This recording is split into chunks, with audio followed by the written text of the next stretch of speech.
Bonjour, aujourd'hui je vais vous parler de Théodélindé de Bavière, une femme au destin exceptionnel, une reine du Haut Moyen Âge qui, à la fin du VIe siècle après Jésus-Christ et au début du VIIe siècle, a su en imposer aux hommes, a su imposer son autorité et transformer en profondeur l'Occident. Nous allons voir comment, mais d'abord je voudrais vous préciser le contexte géopolitique de l'époque. Alors, à savoir que dans l'Europe, en Occident, il y avait trois forces principales en présence. D'abord les Mérovingiens, les Francs qui étaient à l'ouest de l'Europe, ensuite les Lombards qui venaient du nord de l'Europe et qui ont su conquérir l'Italie en ayant la force de vaincre les Goths, et ensuite à l'est de l'Europe, au sud-est de l'Europe, l'Empire byzantin, les vestiges de l'Empire romain. Voilà, alors revenons à Théodélindé de Bavière et à ses origines. En fait, Théodélindé de Bavière est originaire du peuple des Bavaries et elle vient des frimas de la forêt bavaroise, avec pour père Garibald, un père austère, vassal du roi des Francs, Childéric, et donc un homme finalement qui prétendait être fort mais était relativement soumis et contraint. Et puis la mère de Théodélindé de Bavière, Waldrade, qui est une mère finalement assez amère et qui, avec les hommes, a eu maille à partir et a dû se marier plusieurs fois, plusieurs mariages de raison dans la dynastie franque, et en même temps a dû se résoudre à se marier à Garibald, donc le père de Théodélindé. Alors Théodélindé a été élevé dans la foi catholique avec pour seul livre, pour seule distraction, les Saintes Écritures, et c'est une jeune fille qui finalement voit sa mère un peu malheureuse et se dit finalement pourquoi tant de malheur? Est-ce qu'il n'est pas possible d'être une femme libre? Et elle sent son corps petit à petit fleurir à l'aube de ses 15 ans et se dit que finalement il pourrait y avoir une possibilité de liberté, et que le destin ne peut pas être aussi cruel qu'il ne l'a été avec sa mère. Et sur ces entrefaites, Théodélindé, qui s'aperçoit qu'elle plaît aux hommes, qu'elle est jolie, même si elle est sermonnée par ses nourrices, même si sa mère lui dit qu'elle finira de toute façon avec une brute ou un impuissant, ne peut se résoudre à une telle destinée. Et sur ces entrefaites, une ambassade arrive en Bavière, l'ambassade du roi des Francs, Childéric, qui se verrait bien avec cette jeune Théodélindé dans sa couche, et ce qui constituerait une bonne monnaie d'échange dans les alliances qu'il veut contracter par ailleurs.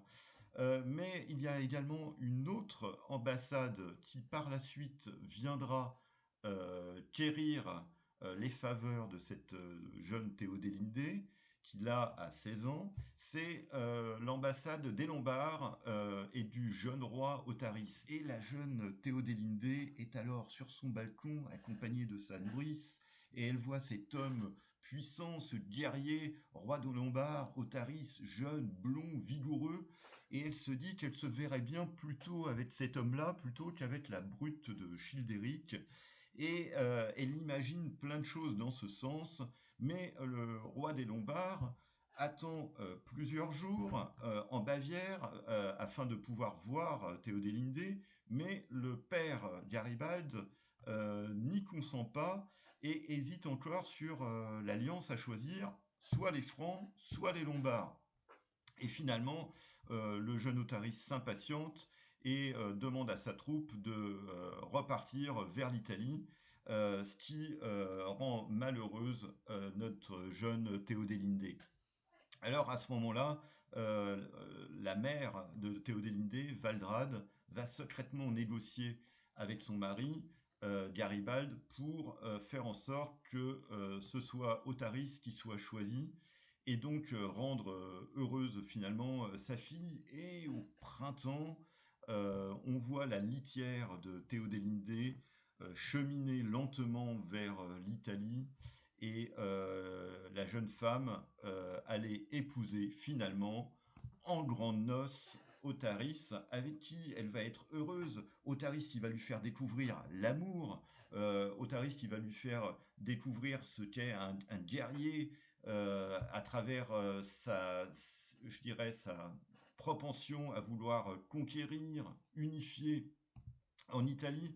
Et en même temps, c'est une année de bonheur qu'elle va passer avec cet homme, à la fois à travers ses décisions politiques et aussi dans l'intimité.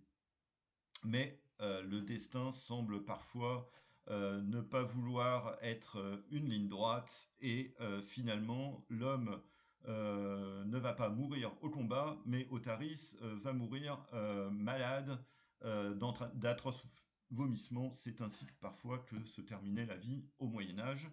Et au bout d'un an et demi, c'est-à-dire en 591 après Jésus-Christ, alors qu'elle est tout juste mariée, la jeune femme va voir son mari décédé et finalement elle va se retrouver seule avec les guerriers lombards dans une Italie dévastée, divisée.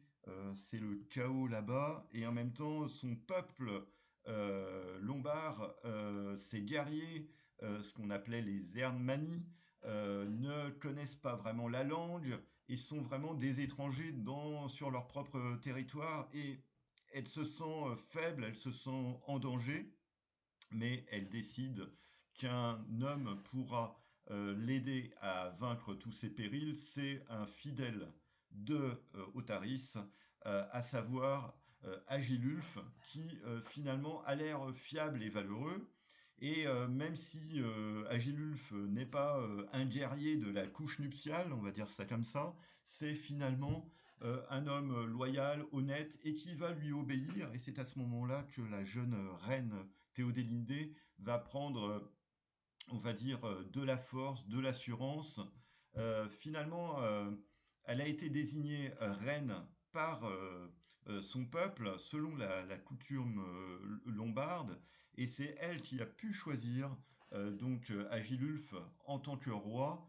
Et donc c'est vraiment Théodélindé qui va être la reine avec les pleines décisions et qui va influer sur le cours des choses, à savoir elle va imposer sa foi catholique en Italie auprès des Lombards, qui étaient eux d'origine arianiste en termes de religion. Et elle va finalement réussir avec son homme, avec Agilulf, à unifier les différents duchés d'Italie, parce que ce qu'il faut savoir, c'est que les dignitaires italiens avaient pour habitude de faire des razzias dans les villes et de conquérir une cité, mais il n'y avait pas vraiment d'unité de l'Italie lombarde à ce moment-là. Alors, la jeune femme, en fait, va également, pendant cette période, euh, commencer à dialoguer avec le pape Grégoire. Et c'est quelque chose d'incroyable, puisqu'en fait, c'est Grégoire qui l'a contacté et elle est complètement surprise, interloquée.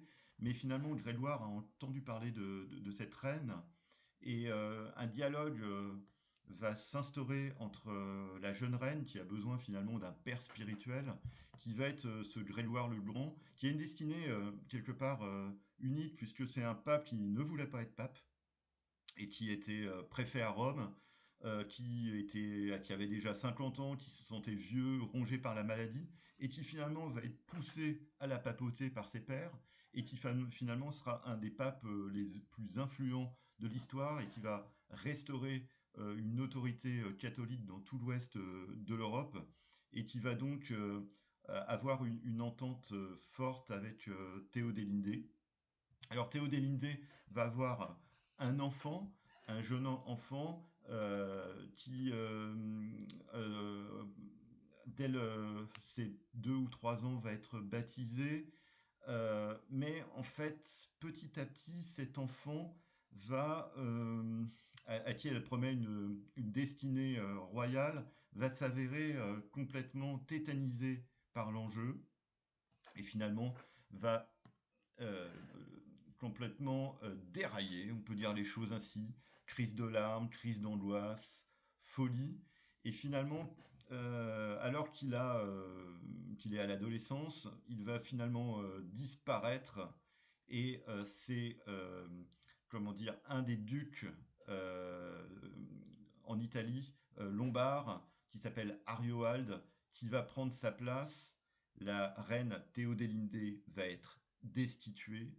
Et donc, en fait, on peut dire que le destin, finalement, va complètement être modifié. Et souvent, le destin est prompt à détruire le château de cartes qu'il avait construit. Et ça, il en sera ainsi pour Théodélindé qui va finir retranché dans l'amertume et dans l'incertitude sur ce que va devenir son royaume. Ainsi en fut la destinée de Théodélindé. J'espère que cette histoire vous a plu. Je vous souhaite une bonne fin de journée. À bientôt pour une nouvelle histoire.